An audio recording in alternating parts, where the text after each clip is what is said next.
الحمد لله إن الحمد لله نحمده ونستعينه ونستغفره ونعوذ بالله من شرور أنفسنا ومن سيئات أعمالنا أما بعد فأعوذ بالله السميع العليم من الشيطان الرجيم من همزه ونفخه ونفثه وقضى ربك ألا تعبدوا إلا إياه وبالوالدين إحسانا إما يبلغن عندك الكبر أحدهما أو كلاهما فلا تقل لهما أف ولا تنهرهما وقل لهما قولا كريما واخفض لهما جناح الذل من الرحمة وقل رب ارحمهما كما ربياني صغيرا.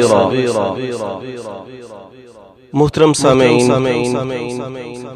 اللہ رب العزت کا ہم پر بہت بڑا احسان ہے کہ اس مالک کائنات نے ہمیں مسلمانوں کے گھروں میں پیدا کیا اور ہمیں مسلمان بنایا اور ہمیں اسلامی تعلیمات سے بہرہ ور فرمایا.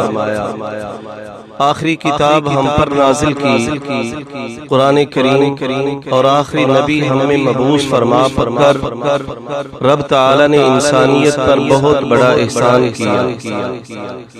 اگر مالک اور خالق آخری کتاب نہ نازل کرتے اور آخری نبی ہم میں نازل نہ فرماتے، آخری نبی نہ بھیجتے تو ہمیں نہ ماں باپ کا پتہ ہوتا، نہ بہن بھائی کا پتہ ہوتا، نہ ہی ہم آپس میں جس طرح ہم دردی اور پیار محبت سے زندگی گزار رہے ہیں اس طرح گزارتے ہوتے. یہ رب نے احسان کیا انسانیت پر کہ اس نے اپنا آخری نبی ہم میں مبعوث فرمایا. تو آخری نبی حضرت محمد صلی اللہ علیہ وسلم نے ہمیں زندگی گزارنے کا طریقہ اور سلیقہ سکھلایا، اپنے والدین کے ساتھ حسن سلوک بتلایا کہ والدین کے ساتھ تم نے کیسے رہنا ہے. اللہ رب العزت نے قرآن کریم کے اندر سورہ بنی اسرائیل میں یہ ہمیں حکم دیا ہے وَقَضَىٰ رَبُّكَ أَلَّا تَعْبُدُوا إِلَّا إِيَّاهُ، تمہارے رب نے یہ تمہیں حکم دیا ہے کہ اس کے علاوہ کسی اور کی عبادت نہ کرو. وَبِالْوَالِدَيْنِ إِحْسَانًا، اور والدین کے ساتھ حسن سلوک کرو. اما یبلغن عندک الکبر احدہما او کلاہما، اگر تمہاری زندگی میں ان دونوں میں سے ایک یا وہ دونوں بڑھاپے کو پہنچ جائیں فلا تقل لہما اف ولا تنہرہما، تو ان کو اف تک نہ کہنا اور نہ ہی انہیں اپنے والدین کو اف تک نہ کہنا اور نہ ہی والدین کو جھڑکنا. وَقُلْ لَهُمَا قَوْلًا كَرِيمًا، اور جب بھی ان سے بات کرنی ہے تو بڑے ادب و احترام سے بات کرنی ہے. وَاخْفِضْ لَهُمَا جَنَاحَ الذُّلِّ مِنَ الرَّحْمَةِ، اور والدین کے لیے اپنی رحمت کے بازو پھیلائے رکھنا ہے. وَقُلْ رَبِّ ارْحَمْهُمَا كَمَا رَبَّيَانِي صَغِيرًا، اور ان کے لیے اس طرح دعا کرنی ہے اے میرے رب ان دونوں پر اس طرح رحم فرما جس طرح انہوں نے بچپن کے اندر ہم پر رحم و کرم فرمایا ہے. اللہ تبارک و تعالی نے قرآن کریم کے اندر جہاں اپنی عبادت کا حکم دیا ہے وہیں ساتھ سے والدین کے ساتھ حسن سلوک کرنے کا حکم دیا ہے، کیونکہ سب سے زیادہ احسانات جو ہیں وہ اللہ تعالی کی ذات کے ہیں، اور اللہ تعالی کی ذات کے بعد بندے پر جس کے احسانات زیادہ ہوتے ہیں وہ اس کے والدین ہیں.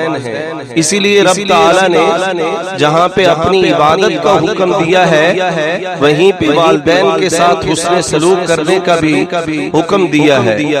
تو والدین یہ رب کا ایک عظیم تحفہ اور نعمت ہے جس کو رب تعالی عطا کر دیں تو یہی والدین اس کی جنت ہے. اگر وہ ان کی خدمت کرے گا تو جنت حاصل کر لے گا، اور اگر والدین کی نافرمانی کرے گا تو گویا کہ جہنم کا ایندھن بنا دیا دیا جائے گا۔ یہی والدین انسان کی جنت بھی ہیں اور جہنم بھی ہیں، جیسا کہ رسول کریم صلی اللہ علیہ وسلم نے فرمایا بھی کہ والدہ کے قدموں کے نیچے الا ان الجنت، سنو جنت جو ہے وہ ماں کے قدموں کے نیچے ہے۔ جنت اگر کوئی لینا چاہتا ہے تو گویا کہ وہ ماں کی خدمت کرے تو اس کو جنت مل جائے گی۔ ایسے ہی رسول کریم صلی اللہ علیہ وسلم نے فرمایا، صحیح حدیث کے اندر ملتا ہے کہ باپ کو جنت کا درمیانی دروازہ سمجھے، یعنی باپ اگر وہ جنت میں داخل ہونا چاہتا ہے تو باپ کی خدمت کرے، اسی طرح جنت میں جانا چاہتا ہے تو ماں کی خدمت کرے۔ ماں اور باپ کی خدمت کر کے وہ جنت میں جا سکتا ہے۔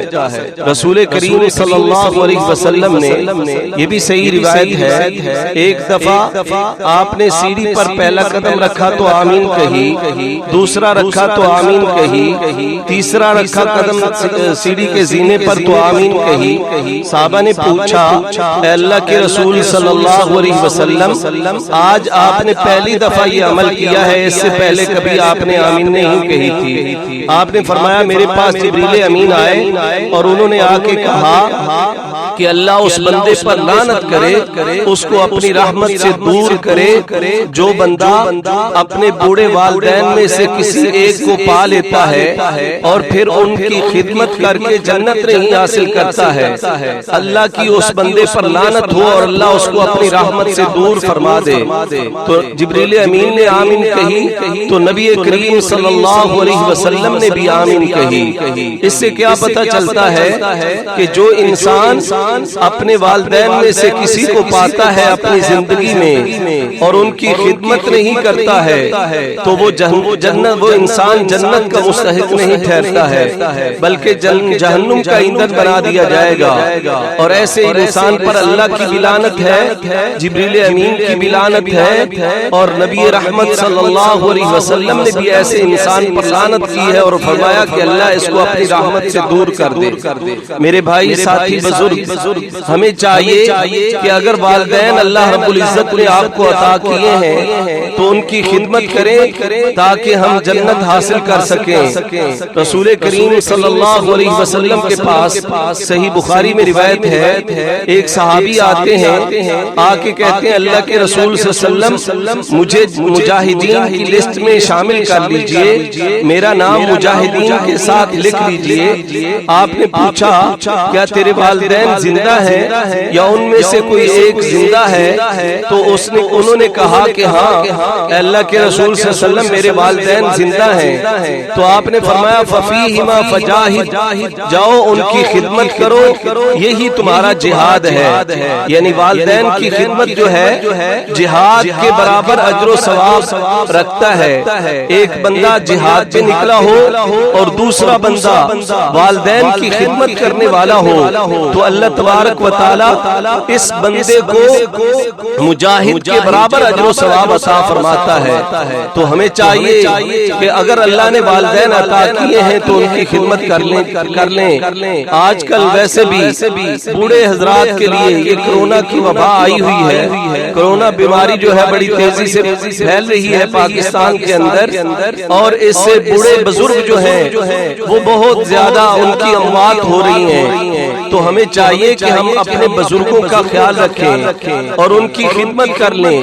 وہ ہمارے پاس جتنی دیر کی تھوڑی دیر کے لیے مہمان ہیں تو ہم ان کی اچھی طرح خدمت کر کے اب جنت حاصل کر سکتے ہیں، رب کی رحمت حاصل کر سکتے ہیں اور جہنم سے چھٹکارا پا سکتے ہیں۔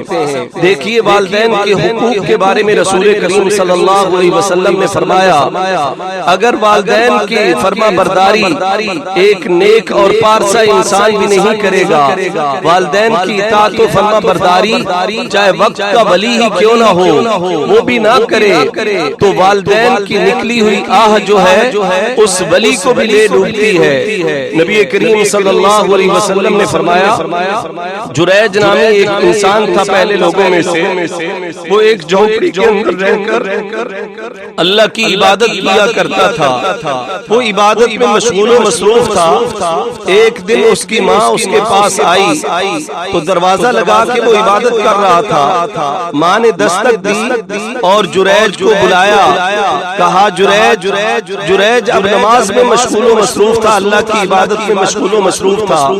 اس نے کہا یا اللہ ماں بھی ہے اور تیری عبادت بھی کر رہا ہوں، نماز بھی پڑھ رہا ہوں۔ ماں نے آواز دی، جریج نماز میں تھا، نماز نہ توڑی، نماز پڑھتا رہا۔ والدہ چلی گئی، دوبارہ پھر ماں آتی ہے، جریج اب بھی نماز کی حالت میں تھے۔ والدہ نے پھر آواز دی، جریج نے ماں کی بات کا جواب نہ دیا، نماز میں ہی لگے رہے۔ والدہ چلی گئی، تیسری بار پھر والدہ آتی ہے اور آ کے جریج نامی اس نیک صالح انسان کو آواز دیتی ہے۔ جریج کہتا ہے یا اللہ نماز پڑھ رہا ہوں اور ایک طرف والدہ بھی ہے، دوسری طرف تیری عبادت ہے، تو نماز میں لگے رہے، پڑھتے رہے۔ والدہ پھر چلی گئی، جانے لگی تو کہا کہ تجھے اس وقت تک موت نہ آئے جب تک کہ تو کسی بغیہ عورت کا سامنا نہ کر لے۔ اب دیکھیں یہ جریج نامی انسان جس نے ساری زندگی اللہ کی عبادت میں گزاری تھی، ایک جھونپڑی کے اندر رب کی عبادت کرتے ہوئے گزار دی۔ اب دیکھیں اس نے والدہ کی بات پر لبیک نہ کہا، والدہ کی بات کو نہ سنا، اپنی عبادت میں لگا رہا۔ عبادت میں لگا رہنے کی وجہ سے ماں جو ہے غصے ہو کر ناراض ہو کر جانے لگی اور ماں کی زبان سے جو ہے وہ بددعائیہ کلمے نکل گئے۔ جب وہ ماں چلی گئی اس کے بعد اس نے نماز سے سلام پھیرا۔ بہرحال کچھ ہی عرصے کے بعد اس کے پاس ایک عورت آئی، اس نے آ کے بدکاری کی دعوت دی تو اس نے کہا میں اللہ سے ڈرتا ہوں، میں یہ کام نہیں کروں گا۔ وہ عورت ایک چرواہے کے پاس جاتی ہے، چرواہے سے منہ کالا کرتی ہے، اس سے بچہ پیدا ہوتا ہے تو وہ عورت جب بچہ پیدا ہوتا ہے تو لوگ اس سے پوچھتے ہیں یہ بچہ کہاں سے آ گیا، تو اس عورت نے جریج کا نام لگا دیا، کہا کہ وہ جو فلاں انسان جھونپڑی میں رہنے والا ہے یہ بچہ اس سے ہوا ہے۔ اب لوگوں نے جب اس عورت کا بیان سنا تو لوگ غصے سے سارا محلہ پورے گاؤں کے وہ لوگ نکلے اور انہوں نے آ کے جریج کو مارا پیٹا اور ان کی جھونپڑی گرا دی اور اس کی بے عزتی اور توہین بخلی کی الگ سے کی۔ اب جب وہ اس کو جو ہے اس نے پوچھا پہ مجھے کیوں مار رہے ہو، میری جھونپڑی کیوں گرا رہے ہو، میں نے کیا جرم کیا ہے؟ تو بہرحال لوگوں نے مارنے پیٹنے کے بعد کہا کہ اب تو پوچھتا ہے کہ میں نے کیا جرم کیا ہے، فلاں عورت سے تو نے منہ کالا کیا ہے، بدکاری کی ہے۔ تو جریج نے کہا کس عورت سے؟ کہا فلاں عورت سے، اس سے بچہ پیدا ہوا ہے۔ جریج نے کہا کہ اس بچے کو بلاؤ، بچے کو بلایا گیا، وہ عورت بھی آئی، اس عورت نے جریج کا نام لیا، جریج نے وضو کیا اور وضو کرنے کے بعد کہا اس بچے کی طرف مخاطب ہو کے کہنے لگا اے بچے بتا کہ تیرا باپ کون ہے؟ اس بچے نے بول کر کہا کہ میرا باپ فلاں چرواہا ہے، فلاں چرواہا ہے۔ تو حتیٰ کہ لوگوں کو جب پتا چلا کہ یہ بری الذمہ ہے تو انہوں نے کہا کہ ہمیں معاف کر دو، ہم تیری یہ جھونپڑی جو اگر کہتے ہو تو سونے کی بنا دیتے ہیں۔ کہا کہ سونے کی مجھے نہیں چاہیے، جیسے میری جھونپڑی تھی ویسے ہی بنا دو۔ بہرحال مجھے جو سزا ملی ہے، آج جو مجھے بغیہ عورت کا سامنا کرنا پڑا ہے، یہ صرف اور صرف اس وجہ سے کرنا پڑا ہے کہ میری ماں نے مجھے آواز دی، 3 دفعہ بلایا، میں ماں کی بات پر میں نے لبیک نہ کہا تو ماں کی زبان سے یہ کلمات میرے لیے نکلے، بددعائیہ کلمے نکلے، جس کی وجہ سے آج مجھے بغیہ عورت کا منہ دیکھنا پڑا۔ تو میرے بھائی ساتھی بزرگ، اگر وقت کے ہم ولی بھی ہیں، وقت کے ولی بھی ہیں، ولی ہونے کے باوجود ہم نے ساری زندگی رب کی عبادت میں گزار دی ہے، ہمارا رب سے کتنا مضبوط کیوں نہیں تعلق ہے، لیکن اگر ہم اپنے والدین کی اطاعت و فرما برداری نہیں کرتے ہیں، والدین کا کہنا نہیں مانتے ہیں، تو آپ کی ساری زندگی کی عبادت کسی کام کی نہیں ہوگی، آپ کی ولایت آپ کو فائدہ نہیں دے گی۔ اس لیے ہمیں چاہیے کہ یہ والدین رب تعالیٰ نے عظیم ہمیں تحفہ دیا ہے، ہمیں ان کی خدمت کرنی چاہیے، ان کی ہر وقت خدمت کرتے رہنا چاہیے، اور ان کے سامنے اپنی آواز کو بلند بھی نہیں کرنا ہے۔ اگر وہ کچھ کہہ بھی دیں فلا تقل لہما اف ولا تنہرہما، رب تعالیٰ فرماتا ہے کہ والدین سے اف بھی نہیں کہنا۔ اگر وہ آپ کو جھڑک دیتے ہیں، کوئی سزا دے دیتے ہیں، سخت لہجے میں بولتے ہیں، تو ان کو اوہ بھی نہیں کہنا ہے، جھڑکنا تو دور کی بات، اوہ بھی نہیں کہنا ہے، ورنہ تیرے اعمال سارے کے سارے رائگاں جائیں گے، ضائع ہو جائیں گے۔ اس لیے محترم اپنے والدین کی خدمت کر لیجئے، یہی جنت ہے۔ اگر وہ اس دنیا سے چلے جائیں تو ان کے لیے دعائیں کریں، ان کے جو دوست ہیں، ساتھی ہیں، ان کے ساتھ حسن سلوک کریں۔ عبداللہ بن عمر کے بارے میں ملتا ہے، صحیح بخاری میں ہے کہ وہ ایک دفعہ ایک گدھے پہ جا رہے تھے، سر پہ امامہ باندھا ہوا تھا، راستے میں ان کو ایک بدو دیہاتی آدمی ملتا ہے، بڑے ادب و احترام سے اس گدھے سے اترتے ہیں، ادب و احترام کے ساتھ اس بزرگ سے سلام لیتے ہیں، اور اپنا امامہ جو ہے، اپنی پگڑی جو ہے اس بزرگ کو پہنا دیتے ہیں، اور پھر اس بزرگ کو گدھے پر سوار کر دیتے ہیں، وہ گدھا سواری کے لیے دے دیتے ہیں۔ ساتھ میں ساتھی نے کہا کہ یہ بدو تو ان کو خوش اخلاقی سے مل لیا جائے تو بڑے خوش ہو جاتے ہیں، آپ نے اپنا امامہ بھی اتار کر ان کو دے دیا، پہنا دیا، پھر گدا بھی دے دیا، اور ان کی اتنی عزت و اکرام کی، کس لیے کی؟ تو کہنے لگے یہ میرے باپ کے دوست تھے، میں نے رسول کریم صلی اللہ علیہ وسلم سے سنا تھا، آپ نے فرمایا والدین کے جانے کے بعد ان کے دوستوں کے ساتھ حسن سلوک کرو۔ اگر کسی کے والدین اس دنیا سے رخصت ہو گئے تو ہمیں چاہیے کہ والدین کے دوستوں کے ساتھ ہم حسن سلوک کریں۔ میرے بھائی ساتھی بزرگ، اگر والدین کے ساتھ حسن سلوک کرو گے تمہاری اولاد کل تمہارے ساتھ حسن سلوک کرے گی، اگر والدین کے ساتھ بد سلوکی کرو گے، بد کلامی اور ان کے سامنے اونچی بولو گے تو کل جیسا کرو گے تمہاری اولاد بھی ویسا ہی کرے گے۔ والدین کے ساتھ صلہ رحمی کرنے سے اللہ زبان تمہاری عمر میں بھی برکت عطا کر دے گا، رزق میں بھی برکت عطا کر دے گا۔ یہ والدین جب جوان تھے تو تیری خدمت کرتے رہے، اب تو جوان ہے، بڑھاپے کو تیری موجودگی میں پہنچ جائے تو تیرا یہ فرض بنتا ہے کہ والدین کی خدمت کر، ان پہ اپنا مال صرف اور خرچ کر۔ ایک صحابی آتے ہیں، بہقی وغیرہ کی روایت ہے، رسول کریم صلی اللہ علیہ وسلم کے پاس آتے ہیں، آگے شکایت کرتے ہیں یا رسول اللہ جتنا میرا مال ہے وہ میرا باپ مجھ سے چھین کر لے جاتا ہے، زبردستی میرا مال جو ہے وہ میرا باپ مجھ سے لے جاتا ہے۔ تو رسول کریم صلی اللہ علیہ وسلم کے باپ کے پاس آیا، اس نے کہا یا رسول اللہ جب میں نے جوان تھا، یہ بچہ تھا، یہ چلنے پھرنے کے قابل نہیں تھا، میں نے اس کی بڑے احسن انداز سے تربیت کی، اس کی ہر ضرورت اور حاجت کو پورا کیا، اس نے جو مطالبہ کیا اس کا پورا کیا۔ آج جب میں بوڑھا ہو چکا ہوں، یہ جوان ہے، میں کمانے کے قابل نہیں ہوں اور یہ کما سکتا ہے، اب جب میں اس سے مال مانگتا ہوں تو یہ مجھے دیتا نہیں ہے، تو میں زبردستی لے سکتا ہوں یا نہیں لے سکتا ہوں؟ آپ نے فرمایا انت و مالک لابیک، تو اور تیرا مال تیرے باپ کا ہے، اگر ماں باپ تیرے سے سارا کچھ چھین لے تو تب بھی تو ان کو کچھ نہیں کہہ سکتا ہے، وہ حق بجانب ہے اور اس بات پر حق رکھتا ہے۔ آج اپنی بیوی کی خاطر، اپنے بچوں کی خاطر اپنے والدین کو سائڈ پہ کر دیتا ہے، ان کو ایک کوٹھڑی میں ڈال کے بلا دیتا ہے اور مہینوں مہینے ان کی خبر گیری ہی نہیں کرتا ہے۔ اللہ سے ڈر اور اپنے والدین کی اطاعت و فرما برداری کر۔ اگر دنیا اور آخرت کی بھلائی چاہیے، دنیا اور آخرت کی کامیابی چاہیے تو پھر والدین کی فرما برداری کریے۔ رسول کریم صلی اللہ علیہ وسلم نے فرمایا، آخری حدیث بیان کرتا ہوں، آپ نے فرمایا لا انبئکم باکبر الکبائر، میں تمہیں کبیرہ گناہوں کے متعلق نہ بیان کروں؟ صحابہ نے کہا کیوں نہیں یا رسول اللہ، بیان کیجئے۔ آپ نے فرمایا سب سے بڑا گناہ الاشراک باللہ، اللہ کے ساتھ شرک کرنا، اور دوسرے نمبر پر آپ نے فرمایا وعقوق الوالدین، والدین کی نافرمانی کرنا، والدین کی نافرمانی کرنا۔ کبیرہ گناہوں میں سے پہلے نمبر پر اللہ کے ساتھ شرک کرنا ہے اور دوسرے نمبر پر والدین کی نافرمانی کرنا ہے۔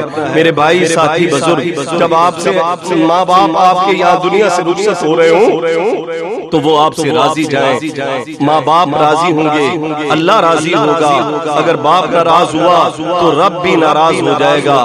اللہ تعالی تعالیٰ سے دعا ہے اللہ تعالیٰ مجھے اور آپ کو آپ سب کو والدین کی خدمت کرنے کی توفیق عطا فرمائے اور ان کی اطاعت و فرما برداری کرنے کی توفیق عطا فرمائے۔